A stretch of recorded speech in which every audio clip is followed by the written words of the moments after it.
Hello, welcome back to my channel. If you're new here, my name is Mary, and today's video is going to be my anticipated releases for the second half of 2025. So I did an anticipated releases video earlier this year.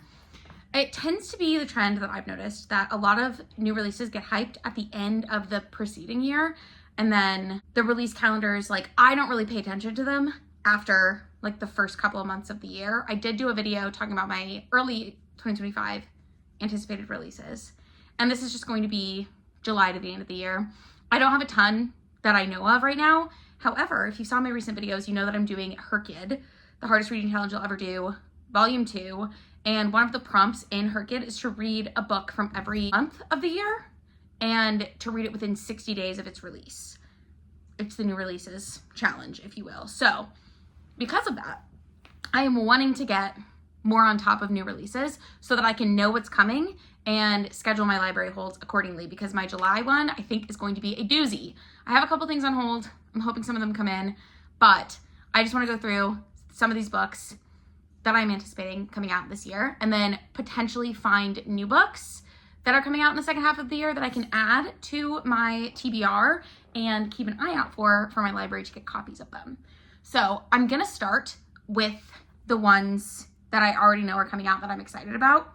And I'm going to do those in chronological order. So some of these are actually already out because they are July releases and I'm filming this mid-July.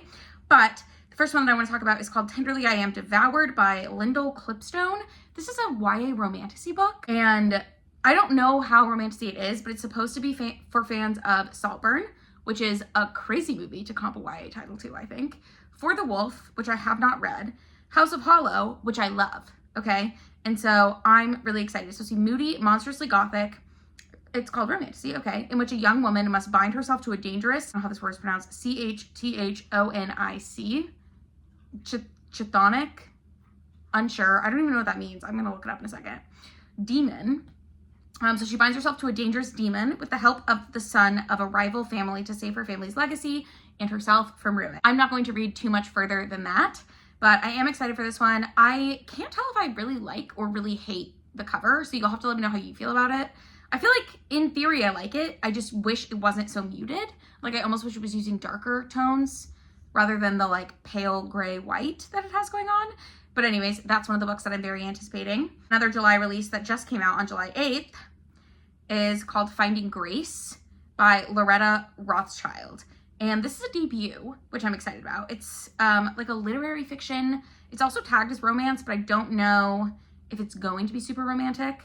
But like, I don't know if it's going to be a romance or a love story. I've talked briefly about the difference between those in my mind, but in my mind, a romance has to hit certain tropes. Not tropes, has to hit certain marks. And some books that are classed as romances don't hit those marks. And also, I'm team a romance should have a happily ever after. I don't like when they don't. That could just be me, but that's my personal opinion. But this has a pretty high average rating so far. It only has 1,800 ratings, but it's got a 4.05, which is good. And it says, Honor seems to have everything. She adores her daughter Chloe and her husband Tom, even if he does work 100 hours a week. But her longing for another baby threatens to eclipse all of it until a shocking event changes their lives forever. And then it says, years later, Tom makes a decision that ripples through their family's lives in ways he could not have foreseen. As the consequences of that fateful choice unfold, two women's paths become irrevocably intertwined. But when old love clashes with new, who will be left standing, and what happens when your secrets come back to haunt you? So again, I don't know how much of a romance this is going to be, but I am anticipating that one. Speaking of romantasy, kind of. The Irresistible Urge to Fall for Your Enemy by Bridget Knightley also came out on July 8th. And this one is an enemies to lovers romantasy set in an alternate England following an assassin and a healer forced to work together to cure a fatal disease, all while resisting the urge to kill each other or worse, fall in love. It's the first in, I believe, a duology. Let me double check. Oh, just kidding. It could be longer than a duology. It's book one, and there's not another sequel like already listed. So I am tentatively excited to read that one as well. We all know that I have not really loved romantasy that I have read, but I haven't really given it a hugely fair shake. So I'm hoping that this one scratches the itch. Another book that came out yesterday, July 15th, 2 days ago for you, 1 day ago for me, is the new Sylvia Moreno Garcia book called Bewitching. And this is about 3 women in 3 different eras encountering danger in witchcraft. It's a multi-generational horror saga from the New York Times bestselling author of Mexican Gothic, which I have not yet read. But I have read and loved Silver Nitrate. This one also has a pretty high average rating still, only has 750 ratings, but it's at a 4.2, which is good. And I'm really excited for this one. I do want to read more of Silvia Moreno Garcia's backlist, but I might end up getting this one first if my hold comes in on time. We'll just have to see when that comes, because I think I'm like 20 weeks out, and 20 weeks is much more than 60 days. So hopefully, here's hoping that I can read something within 60 days of its release that comes out more closely in time. But I do love a multi-generational family story, so I am excited about this one. I don't know that they're all related, but, I'm excited for the multi-generational timelines. Also on July 15th, there was a book called Girl in the Creek by Wendy N. Wagner released. And this is a sci-fi horror book. And it says, The Girl in the Creek by Hugo Award winner Wendy N. Wagner is an atmospheric and eerie story about a Pacific Northwest forest that seems to be devouring all who enter. A perfect read for fans of T. Kingfisher and Jeff Vandermeer. Uh-oh. Those are both authors I have not loved in the past. So, it's cli-fi cosmic horror. Cli-fi is climate fiction, a dystopian based on climate change, which again is a topic that I'm really interested in, but I've yet to read one that I love. I read one a few years ago now. Gosh, I can't remember what it's called. Oh well. I'm anticipating this one still, even though now that I'm reading it, it's comped to people I don't love. But hopefully, if it's cosmic horror, I believe the T. Kingfisher that I read called The Hollow Places was cosmic horror. And I remember liking a lot of elements of that book. I just didn't love the whole thing. I think it was a tone problem. I have a problem with T. Kingfisher's writing, which I think is a very unpopular opinion, but I never love her books. I want to so badly. I never do. So that one I'm anticipating. Also, the last book that I'm going to talk about that's already on my TBR that I know I want to read is Mate by Ali Hazelwood, which is the sequel to Bride, which was Ali Hazelwood's paranormal romance debut. I love Ali Hazelwood. I have read one book by her that I did not totally love, and everything else I think I've given 5 stars. I've loved it. And I honestly think Bride is my favorite thing she's ever written. So take that for what you will, I guess. But it's about, the Bride is about a werewolf and a vampire, and this one is going to follow one of the characters in Bride. I do think, looking at the synopsis, it does spoil Bride. So I'm not going to be reading you the synopsis of this one, but my understanding is that they're going to be kind of standalone romances, but also I'm wondering if there's going to be a more strict through line, that's the word I'm looking for, a more strict through line through all the books, because it's set in this paranormal world. I love her tone for paranormal. I love her world building for paranormal. I love vampires and werewolves and all that shit. So I had a great time with Bride, and I'm really excited to read Mate. And Bride is a marriage of convenience. I don't know what Mate is going to be, but I'm very excited.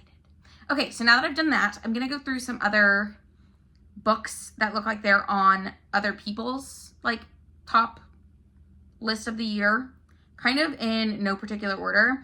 I do know that The Woman in Suite 11 by Ruth Ware came out earlier this month, and that's a sequel to The Woman in Cabin 10, which I read and loved, but I don't really remember much about it. So I am nervous going into this one because I have heard that you should be pretty fresh on The Woman in Cabin 10 to read it, because I think it follows the same person. And I also think The Woman in Cabin 10 is getting an adaptation this year. So I'm very excited about that. So maybe I'll reread it and watch the adaptation, and then I can read this one. But this is a Lake Geneva Chateau murder mystery. I think it's going to be a closed door murder mystery, and it's a travel writer who's back on assignment to write up a luxury Swiss hotel.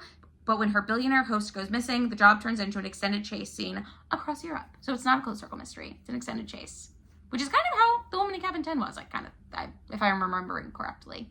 Anyways, that one was on a cruise ship. This one's going to be at a chateau. I'm very excited about this.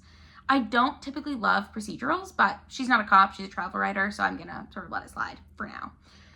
Miss Holly Jackson has a new book coming out in July called Not Quite Dead Yet, which I am very excited about, and I actually have placed a hold on my library. They haven't gotten the copy in yet because it's not out yet, but hopefully I'll be one of the first to get that. It says, in 7 days, Jet Mason will be dead. Jet is the daughter of one of the wealthiest families in Woodstock, Vermont. 27 years old, she's still waiting for her life to begin. I'll do it later, she always says. She has time until Halloween, when Jet is violently attacked by an unseen intruder. She suffers a catastrophic head injury. The doctor is certain that within a week, the injury will trigger a deadly aneurysm. Jet has never thought of herself as having enemies, but now she looks at everyone in a new light. Her family, her former best friend turned sister-in-law, and her ex-boyfriend. So this one is actually a young adult mystery thriller. That's what Holly Jackson typically writes. She wrote The Good Girls Guide to Murder series, which I really loved. I also really liked the adaptation. I do remember it being quite different, and I'm not sure how they're going to continue it, if they are going to continue it. I think it came out last summer. Don't quote me on that. I'm pretty sure though. But I know a lot of people didn't like it. And the main criticism that I see is a lot of people, the actress who plays Pip, who's the main character in that, is American, and a lot of people who are British did not like her British accent because it's not consistent, apparently. I can't say that I noticed, but are you surprised? Anyways, I am looking forward to that one. Comes out July 22nd. Samantha Downing has a new book that comes out in August. It's called Too Old for This. And it says, a retired serial killer's quiet life is upended by an unexpected visitor. To protect her secret, there's only one option left. What's another murder? So I read, he started it? No. I read a Samantha Downing. What freaking one was it? It was the one where it was like the siblings on a road trip. And I really like that book. It is kind of wacky in the end, but I had a great time reading it. And a lot of people seem to not like that one. So I don't know. Is that he started it? I can't remember. Too Old for This is kind of going off the same thing as like the Thursday Murder Club, which I haven't read yet. There's the one about the old lady who like sees a murder from her apartment building. Vera Wang. I think that's a series now. This isn't a series. It still says it's a standalone, but I think she's going for the like older murderer angle. And I'm curious to see what Samantha Downing does with this. I liked the book that I read by her before, so hopefully it will be good. There's also a new Stacey Willingham coming out, and I've given both the Stacey Willingham books that I read 5 stars. My favorite was the one I read most recently, All the Dangerous Places. I loved that book. It was so good.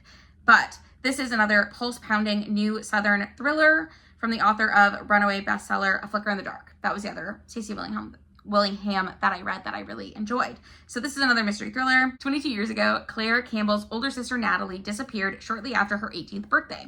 Days later, her blood was found in a car, a man was arrested, and the case was swiftly closed.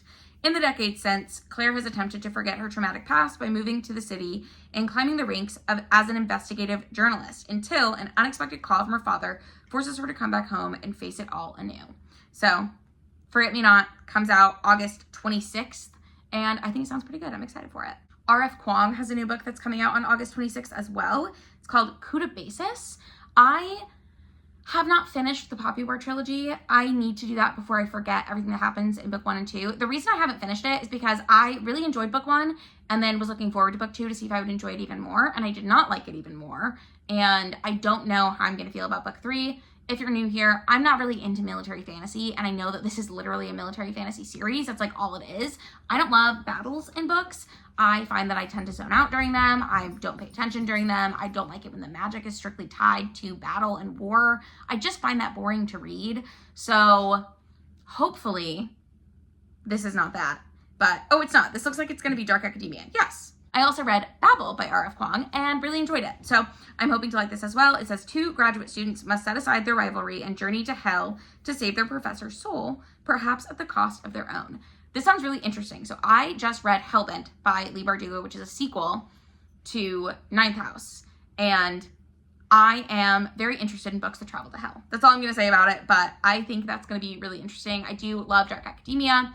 Well, I do like Dark Academia. I guess I should say I haven't read a ton that I've absolutely loved, but I am excited to pick this one up.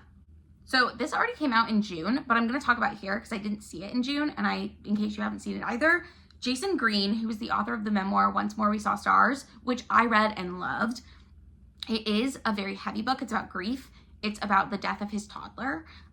Super sad, but he's got a sci-fi book out called Unworld, and it says that it imagines a world where hyper-accelerated technology has blurred the lines between man and machine. Green's real topics here are older and heavier: memory, consciousness, grief, and the power of love. So I love a book about grief. I've talked about this before. I think because it's like one of the most universal emotions. I just really enjoy books about grief. Everyone loses something at some point, and how we handle that is an interesting case study to me. So this is definitely going on my TBR. I'm really excited to read that one. Chuck Tingle has a new book coming out on August 12th. It's called Lucky Day. So he wrote Bury Your Gaze, which I still have not read, but this is a horror book. He writes horror books, and it says it's going to tackle the essential absurdity of the human condition. To wit, his latest scary story, which concerns a mysterious federal agent, a a malfunctioning Vegas casino and a terrifying catastrophe now referred to as the low probability event. So it's a cosmic horror about statistical anomalies. Okay, so I'm not going to read much more about it than that, but that sounds interesting enough to me. What Hunger by Catherine Dang comes out on August 12th as well. And this is a coming-of-age horror story that mixes teen angst, generational trauma, and female rage. It says when a high school party encounter goes awry, teenage Ronnie Wynn finds herself overcome with a primal hunger for raw meat. Dang's harrowing novel is a thoughtful, scary story that turns emotional violence into metaphysical horror. So, I'm excited about this one as well. I do enjoy the horror books that I've read that begin by a woman craving raw meat. Just two, but I have enjoyed them. So, Isabel Cañas has a new book coming out this year on August 19th. It's called The Possession of Alba Diaz. And it says, it's like historical horror. So it's set on a remote silver mine in northern Mexico around 1765, where a demonic force has targeted an innocent young woman. So it's supposed to be gothic, which might be your vibe. It's like historical horror. I have mentioned this before. Both of the Isabel Cañas that I read The Hacienda, and I remember enjoying it, but I don't really remember much about what happened. And The Vampires of El Norte, again, I remember enjoying it. Not super clear on the details. Something about her writing quality doesn't stick in my brain. So I don't know that I will be picking this one up, but I thought I would mention it here. And another book that technically came out in the first half of the year, it came out on June 10th, but I didn't hear about it until like earlier this week, I think, or last week maybe. It's called Bad Company by Megan Greenwald. It's a nonfiction book, and it's an admirable exercise of investigative journalism. It's where the author delves deep into the complex world of private equity in the United States. Over the past few decades, multi-billion-dollar companies have executed takeovers everywhere: hospitals, schools, newspapers, municipal utilities, etc.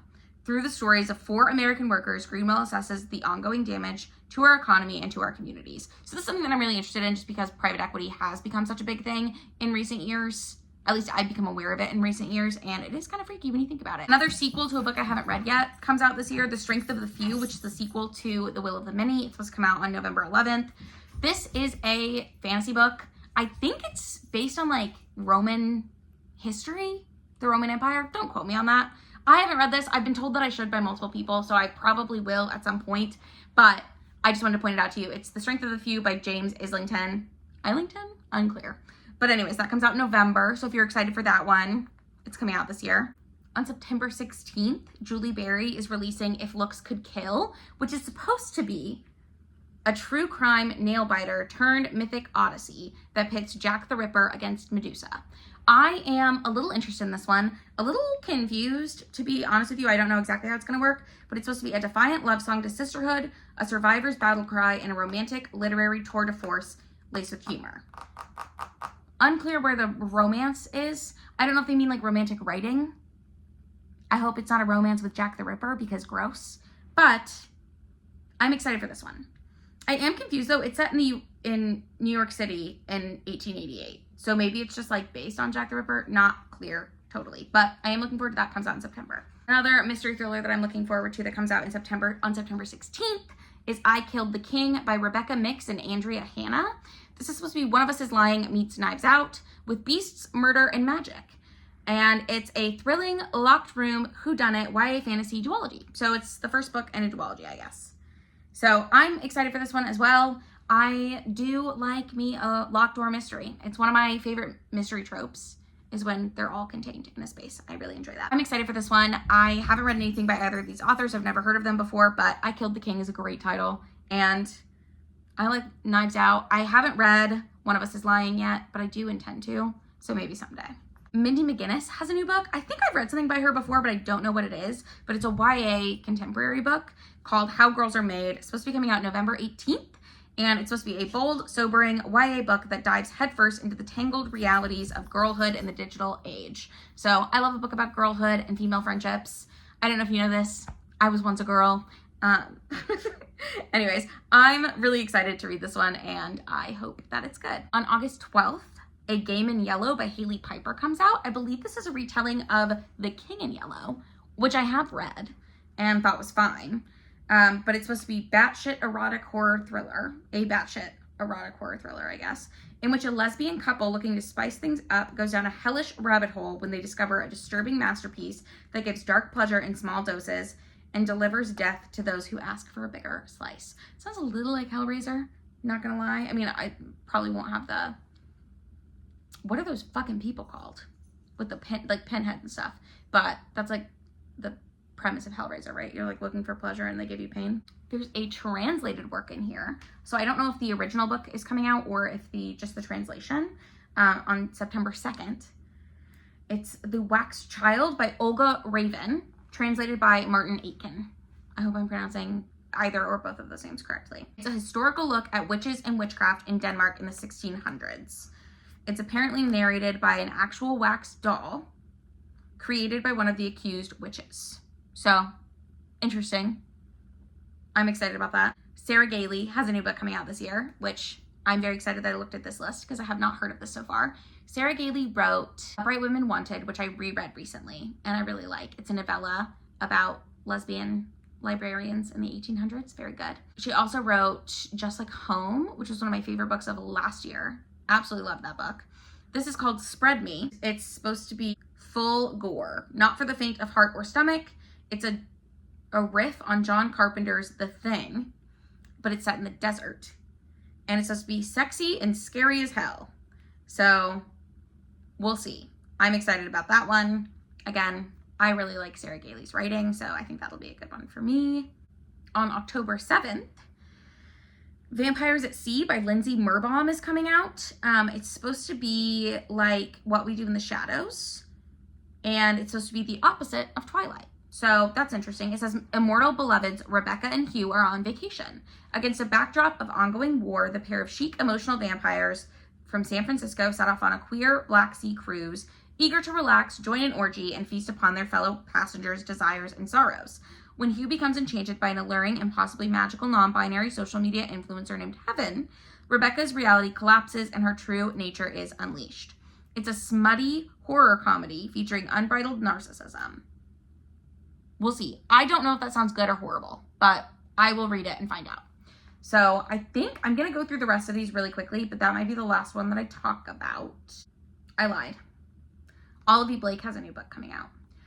I read the first book in the Atlas 6, is that what it's called, series, and really, really enjoyed it. I need to finish that series. I know that people don't like it the longer it goes on, but I had a great time with book 1, so I'm really hoping that I'm the exception to that rule.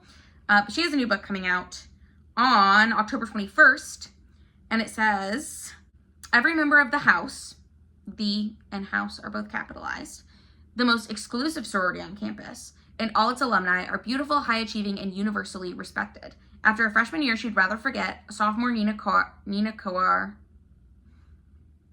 is that an author?